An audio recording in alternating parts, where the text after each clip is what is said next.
বয়সের ব্যাপারটাকে লুকিয়ে রিমান্ড মঞ্জুর করেছিলেন, তার সাথে কোনো ন্যায় বিচার করা হয়নি। এই পুরো বিষয়টাই ছিল বানোয়াট। আপনারা জানেন যে তাহরিমা জান্নাত সুরভিকে একটি মিথ্যা মামলায় তাকে জেলে দেওয়া হয়েছিল, 11 দিন তাকে জেল খাটতে হয়েছে এবং আজকে তার রিমান্ড চাওয়া হয়েছিল, 2 দিনের রিমান্ডও মঞ্জুর করা হয়েছিল এবং তার বয়সের ব্যাপারটাকে লুকিয়ে রিমান্ড মঞ্জুর করেছিলেন আদালত।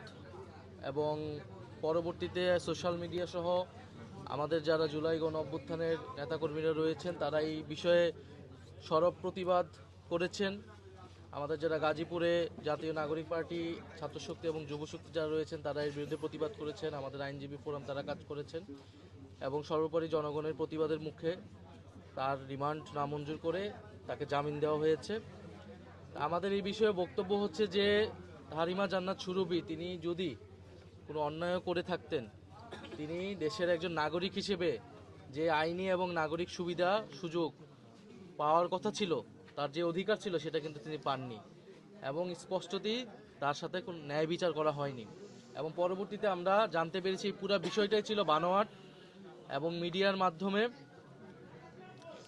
এখানে এক ধরনের কিছু মিডিয়া আমাদের জুলাই গণ অভ্যুত্থানের বিভিন্ন চরিত্র, নেতাকর্মী যা বা বিভিন্ন পরিচিত মুখ যারা রয়েছে তাদের চরিত্র হননের চেষ্টা 5ই আগস্টের পরবর্তী সময় থেকেই করছে। এবং তাহরিমা জান্নাত সুরভির ঘটনাটাও কোনো বিচ্ছিন্ন ঘটনা নয়, এই ঘটনাও আমরা সেটারই একটা ধারাবাহিকতা হিসেবে দেখি।